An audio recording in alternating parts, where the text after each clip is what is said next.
YS Jagan అక్రమ నిర్బంధాన్ని వ్యతిరేకిస్తూ రాష్ట్ర వ్యాప్తంగా నిరసనలు కొనసాగుతున్నాయి. హైదరాబాద్ ఇందిరా పార్క్ దగ్గర చేపట్టిన దీక్షలో పార్టీ గౌరవ అధ్యక్షురాలు వైఎస్ విజయమ్మ పాల్గొన్నారు. మహానేత వైఎస్ విగ్రహానికి పూలమాల వేసి నివాళులు అర్పించి విజయమ్మ నిరసన దీక్ష చేపట్టారు. సాయంత్రం 5 గంటల వరకు ఈ దీక్ష కొనసాగుతుంది. వైఎస్ భారతి కూడా ఈ దీక్షలో పాల్గొన్నారు. కానీ జగన్ అన్న వచ్చి చాలా తండ్రి చచ్చిపోయిన తర్వాత కూడా తను ఓదార్పు యాత్రలో ప్రజల్లో తన అందుబాటులో ఉన్నా గానీ ఈ ప్రభుత్వం అతని మీద కుట్ర పంది జైలుకి సిబిఐ అనేసి ఇంత క్రూరంగా ఈ యొక్క ప్రభుత్వం కాంగ్రెస్ ప్రభుత్వం ఆలోచిస్తుంది. ఈ సిబిఐని పంపించి మరి ఆయన ఎలాంటి తప్పులు చేయకున్నా గానీ తప్పని చూపించి జైలు వేసేసి చాలా ఇది చేస్తున్నారు. ఈ రోజు జగన్మోహన్ రెడ్డి మీద ఎన్ని కుట్రలు పెట్టినా ప్రజలు అండగా ఉండి ఈ కాంగ్రెస్ తెలుగుదేశాన్ని మట్టి కనిపించడానికి కూడా సిద్ధంగా ఉన్నారని తెలియజేస్తారు. కానీ ఎప్పుడు కూడా ఒక్క కేసులో ఇన్ని ఛార్జ్ షీట్లు ఫైల్ చేసినటువంటి సందర్భం ఎప్పుడు కలగలేదు. మరి ఈ రోజు జగన్మోహన్ రెడ్డికి ఎప్పుడైనా బెయిల్ వస్తుంది, బెయిల్ పెట్టుకునేటువంటి సందర్భంలో ఉన్నప్పుడు సిబిఐ డైరెక్టర్లు ఢిల్లీలోనే ఉంటారు, చంద్రబాబు నాయుడు గారు కూడా ఢిల్లీలో ఉంటారు, కాంగ్రెస్ పెద్దలందరూ కూడా ఢిల్లీలో ఉంటారు. అంటే వీళ్ళు న్యాయస్థానాన్ని తప్పుదోవ పట్టించేటువంటి కుట్రలో భాగంగా ముగ్గురు ఒక చోట చేరి ఈ రోజు సిబిఐని కాంగ్రెస్ పార్టీ రాజకీయ అవసరాల కోసం వాడుకుంటా ఉందనేది మేము ఈ రోజు కాదు, జగన్మోహన్ రెడ్డి గారిని అరెస్ట్ చేసిన రోజు నుంచి చెప్తా ఉన్నాము. మేము ఏ ఆరోపణలు సిబిఐ మీద చేశామో అదే ఆరోపణలు ఈ రోజు సుప్రీంకోర్టు జడ్జి చెప్పడం జరిగింది. సిబిఐ మీద ఒక పంజరంలో చిలకలాగా వ్యవహరిస్తా ఉంది కాంగ్రెస్ పార్టీలో.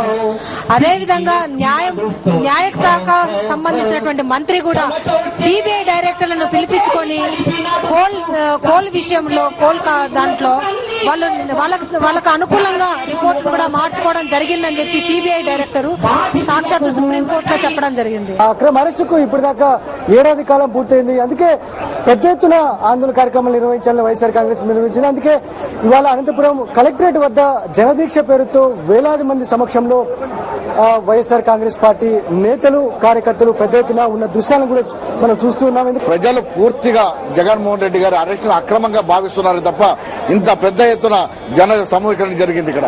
అంటే ప్రతి ఒక్కరూ భావిస్తున్నటువంటి తీరు జగన్మోహన్ రెడ్డి గారిని రాజకీయంగా ఎదుర్కోలేక మరి అక్రమంగా అరెస్టు చేశారే తప్ప ఆయన మీద ఏ ఒక్క ఆరోపణ కూడా రుజువు చేయలేనటువంటి ఈ ప్రభుత్వం ఆయనను రాజకీయంగా ఇబ్బంది పెట్టడానికే వాళ్ళ కుట్ర పని జైల్లో పెట్టారు తప్ప జగన్ అక్రమ నిర్బంధాన్ని వ్యతిరేకిస్తూ ప్రజా నిరసన కొనసాగుతుంది. విశాఖపట్నంలో భారీ సంఖ్యలో వేల సంఖ్యలో ప్రజానీకం పాల్గొని తమ నిరసన వ్యక్తం చేస్తున్న పరిస్థితి. సిబిఐ స్వచ్ఛందంగా పనిచేయడం లేదన్నది దేశ ప్రజలందరికీ తెలిసింది.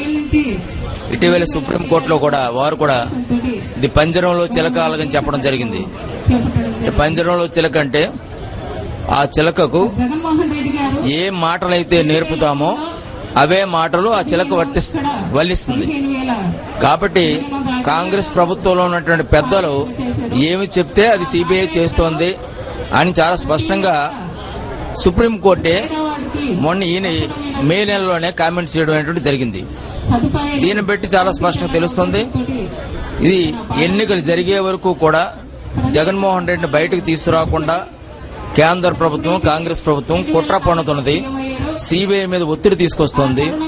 విచారణ జరగలేదు, ఇంకా జరగాల్సి ఉంది అనే మాటలని చెప్పడం అనేటువంటిది జరుగుతోంది. అది దురదృష్టకరమైనటువంటి విషయం. ఇది ఎట్టి పరిస్థితుల్లోనూ కూడా సిబిఐ విచారణ 4 నెలల లోపల పూర్తి చేయాలని చెప్పి ఇప్పుడు సుప్రీంకోర్టు కూడా ఆదేశాలు జారీ చేసింది. దాని ప్రకారంగా ఆగస్టు సెప్టెంబర్లో మరి విచారణ పూర్తి అవ్వాలి. కానీ Ashok Bhanu advocate CBI advocate బయటకు వచ్చి లేదు అవసరమైనట్టయితే మేము విచారణకి కొనసాగించడానికి మరికొంత సమయాన్ని అడుగుతామని చెప్పి వారు చెప్పడం అనేటువంటిది కూడా జరిగింది.